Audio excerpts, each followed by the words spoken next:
이 시간에는 호르몬의 종류와 그 호르몬이 너무 많거나 부족했을 때 나타나는 이상 증상에 대해서 알아보도록 하겠습니다. 호르몬을 분비하는 곳을 내분비샘이라고 부르고요. 내분비샘들은 이렇게 뇌하수체, 그리고 부갑상샘, 갑상샘, 부신, 난소, 정소, 그리고 이자까지 이들을 대표적으로 얘기할 수 있습니다. 그래서 이 각각에서 나오는 호르몬들을 우리가 하나씩 외워야 하거든요. 그래서 한번 정리해 보도록 하겠습니다. 뇌하수체 전엽, 뇌하수체가 있고요. 뇌하수체 전엽과 후엽으로 나눠서 뇌하수체 전엽에서 호르몬이 좀 많이 나와요. 그래서 생장 호르몬, 키가 크는 거, 생장 호르몬, 갑상선, 여기 갑상샘 자극 호르몬, 부신이 신장의 윗부분에 있거든요. 그러니까 신장, 부신, 겉질 자극 호르몬, 부신 피질이라고 그랬는데 피질이 겉질이란 말이에요. 부신 겉질 자극 호르몬, 여포 자극 호르몬과 황체형성 호르몬은 생식샘 자극 호르몬이라고 부릅니다. 생식샘 자극 호르몬, 그 다음에 젖분비 자극 호르몬까지를 우리가 뇌하수체 전엽에서 나온 호르몬으로 외우고 있고요. 뇌하수체 후엽에서는 바소프레신 내지는 항이뇨 호르몬 내지는 ADH라는 표현으로 많이 쓰는데 이 호르몬이 뇌하수체 후엽에서 나오고, 기능은 세뇨관에서 수분 제흡수를 촉진해서 우리 몸에다 물을 보충하는, 수분을 보충하는 호르몬이에요. 그리고 옥시토신이라는 호르몬도 뇌하수체 후엽에서 나오는데 자궁을 수축시키는 호르몬이고요. 그래서 이제 나중에 분만할 때 분만을 도와주는 호르몬이라고 하겠습니다.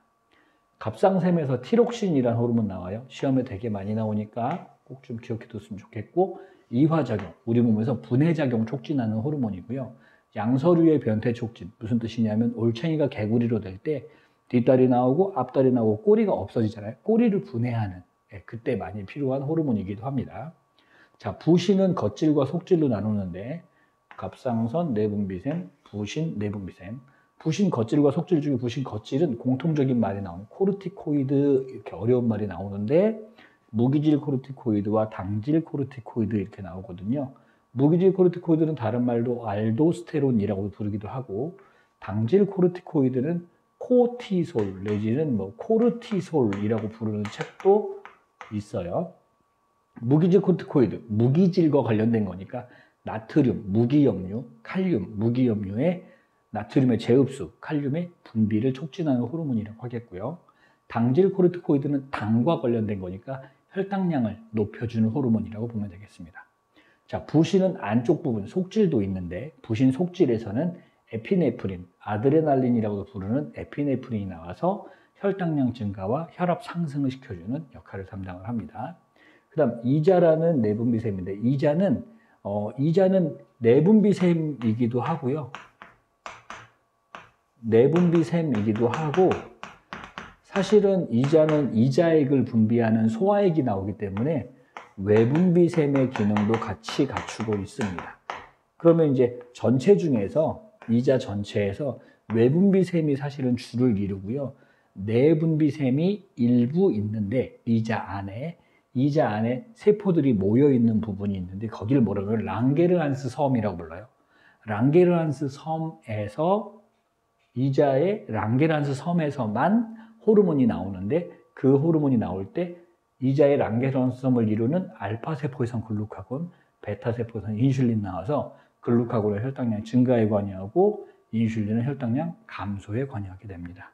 지금 보니까요. 혈당량 증가되는 게 하나, 둘, 세 개고요.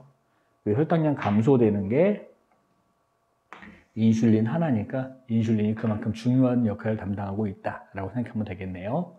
자, 정소에서 남성 호르몬 안드로겐 이렇게 돼 있는데 남성 호르몬을 통칭해서 안드로겐이라고 부르고, 그 중에 남자의 2차 성징을 발현시키는 건 테스토스테론입니다. 테스토스테론.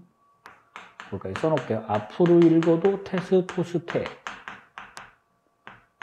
뒤로 읽어도 테스토스테. 근데 그 뒤에 론, 그래서 테스토스테론. 그리고 난소에서는 이제 에스트로겐하고 프로게스테론 나오는데 에스트로겐은 여성의 2차 성징 발현하니까 테스토스테론과 정반대 역할을 담당하겠네요. 그리고 황체형성 호르몬은 임신을 유지시켜주는 호르몬이기도 합니다. 자, 그럼 이런 호르몬들이 여기 생식샘도 이렇게 나와 있죠. 정소, 난소 이렇게.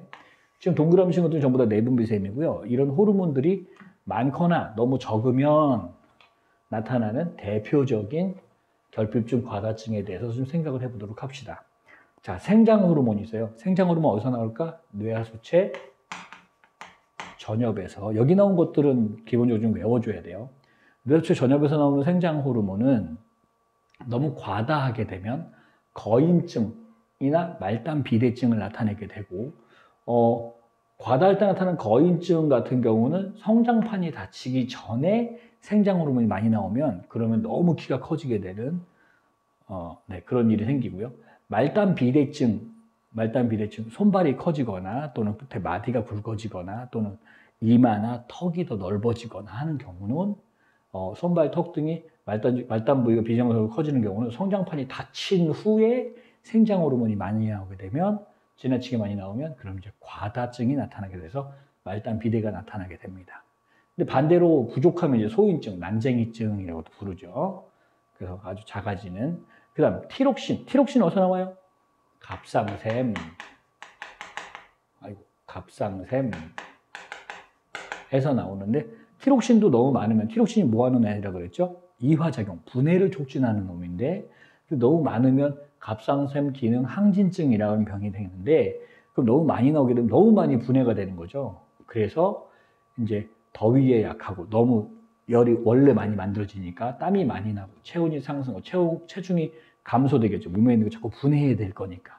그리고 안구 돌출까지도 되고, 심하면 이제 생명에도 지장이 있게 되는데, 자, 티록신이 부족할 때 갑상샘 기능 저하증, 갑상샘이 너무 기능을 못해서 티록신을 못 만들어요, 이런 뜻이겠죠. 그러면 갑상샘 비대가 생기거나 추위에 약하고, 그리고 체중이 증가, 열을 잘 못 만들어내니까요, 몸의 양분은 자꾸 쌓이는데 분해를 못해서 열을 못 만들어내는 경우를 얘기합니다.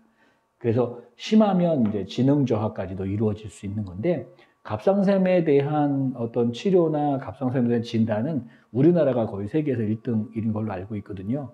그래서 치료가 잘 되니까 혹시나 이상 증세가 보이면 병원에 가서 진단받아보고 치료받으면 금방 좋아질 겁니다. 자, 인슐린이요. 인슐린 어디서 나와요? 이자에서 나오고, 랑게르한스 섬의 베타세포에서 나오죠. 그래서 인슐린이 부족하게 되면 혈당량을 낮추지를 못해요. 혈당량이 계속 높은 상태로 있게 되니까 오줌에 포도당에 섞여 나오는 당뇨 증상이 나타나게 되겠죠. 당뇨는 나중에 선생님이 한번 정리 한번 해줄게요. 자, 혈당량이 높아서 오줌으로 다량의 포도당이 빠져나간다. 그리고 갈증을 많이 느끼고 물을 자주 마시고 오줌이 자주 마렵고 식욕을 많이 느낀다. 이게 당뇨병의 증상입니다. 자, 항이뇨 호르몬 어디서 나왔을까? 기억 안 나죠? 뇌하수체? 맞아요. 후엽에서 나와요. 항이뇨 호르몬, 다른 말로 영어로는 약자로 ADH라고도 부르는데, 항이뇨 호르몬이 부족하게 되면 항이뇨 호르몬은 몸으로 오줌으로 빠져나갈 물을 내 몸에다 가둬두는 호르몬이거든요. 근데 이게 부족하면요, 자꾸 오줌으로 빠져나가겠죠. 그래서 요붕증이라 그래서 오줌량이 증가하고 자꾸 물이 빠져나가는 탈수 증세가 나타나기도 한다고 합니다. 자, 에피네프린. 자, 노르에피네프린은 지난번에 배웠는데, 그렇죠. 교감신경의 신경절 이후 뒤로 말 때나 나오는 거고, 에피네프린은 어디서 나와요? 에피네프린 부신 속질에서 나오거든요. 그래서 혈당량 증가시키는 거랑 그리고 혈압 상승에 관여하게 되는데, 과다하면 크롬 친화성 세포종이라고 해서 발작성 고혈압, 혈압이 너무 높아지게 되는 이런 일이 생길 수도 있겠죠. 호르몬에 관해서는요, 결핍증과 과다증, 그리고 또 하나 어디서 나오는지, 내분비샘이 어디인지까지도 정확히 알아두는 것이 나중에 문제 풀 때 유용하다 하겠습니다.